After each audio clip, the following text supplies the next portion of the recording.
আসসালামু আলাইকুম প্রিয় দর্শক।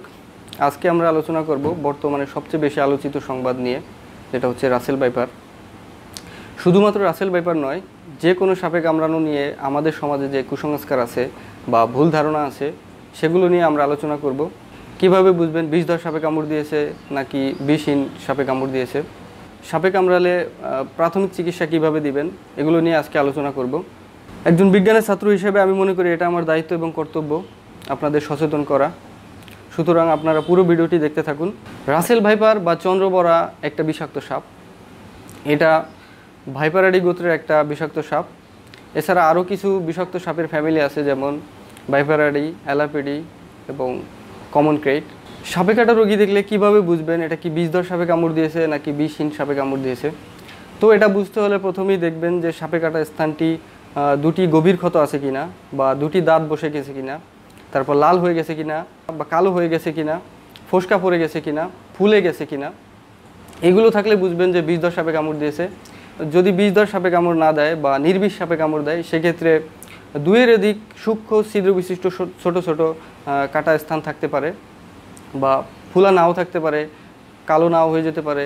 বিষধর সাপে কাটা রোগীর কিছু লক্ষণ আছে, যেমন চোখের পাতা পড়ে যাওয়া, চোখ দিয়ে অতিরিক্ত পানি পড়া, মুখ দিয়ে অতিরিক্ত লালা ঝরা, নাক দিয়ে পানি পড়া বা চোখের ভিতরে রক্ত জমাট বাঁধা। এগুলো হলে বুঝবেন যে বিষধর সাপে কামড় দিয়েছে। তো যখনই বুঝবেন যে বিষধর সাপে কামড় দিয়েছে, তখনই আপনারা প্রাথমিকভাবে খুব অল্প সময়ের মধ্যে প্রাথমিক চিকিৎসা দিবেন। প্রথমে রুগীকে অ্যাসিওরেন্স করবেন বা অভয় দিবেন, যাতে করে রুগী ঘাবড়ে না যায় বা ভয় না পায়। কারণ একটা সমীক্ষায় দেখা গেছে যে সাপে কাটা রোগীর একটা কিছু অংশ শুধুমাত্র নিউরোজেনিক শকে মারা যায় বা ভয় পেয়ে মারা যায়। সেক্ষেত্রে আপনারা রোগীকে অবশ্যই অ্যাসুরেন্স বা অভয় দিবেন, এতে করে রোগী ধৈর্য হারাবে না বা ভয় পাবে না।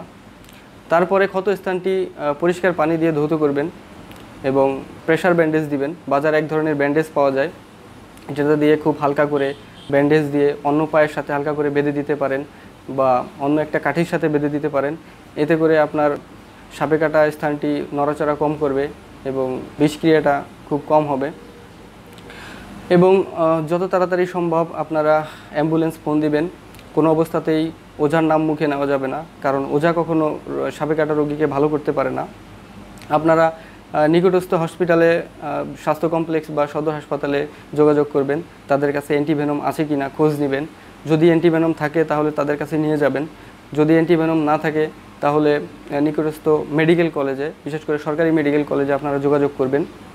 তাদের কাছে অবশ্যই অ্যান্টিভেনম পেয়ে যাবেন, সেখানে নিয়ে যাবেন।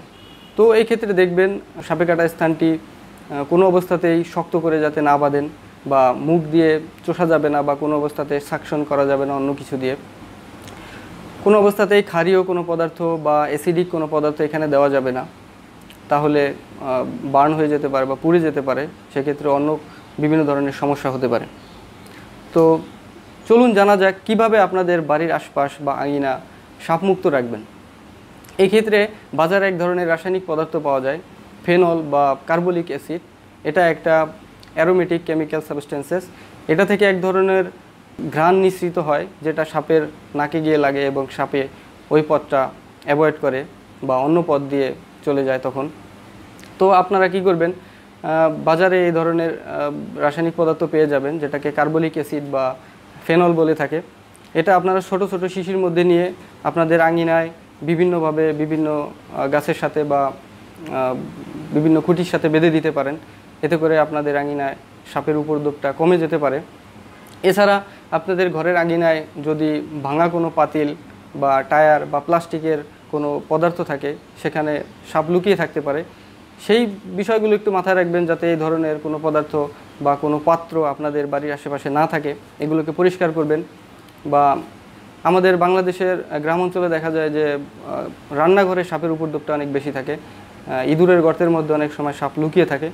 এই ক্ষেত্রে আপনারা দেখবেন যে রান্নাঘরে ইঁদুরের গর্ত আছে কিনা, এই গর্তগুলো আপনারা ভরাট করে দিতে পারেন, বা অন্য কোনোভাবে পরিষ্কার পরিচ্ছন্ন রেখে আপনারা সাপের উপদ্রবটা অনেকাংশ কমিয়ে আনতে পারেন।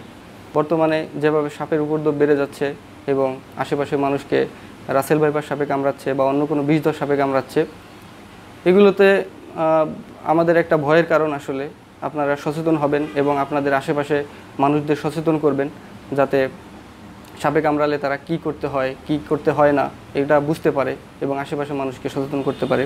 তো প্রিয় দর্শক, ভালো থাকুন। আজকে এ পর্যন্তই। আবার দেখা হবে অন্য কোনো বিষয় নিয়ে, অন্য কোনো ভিডিওতে। আসসালামু আলাইকুম।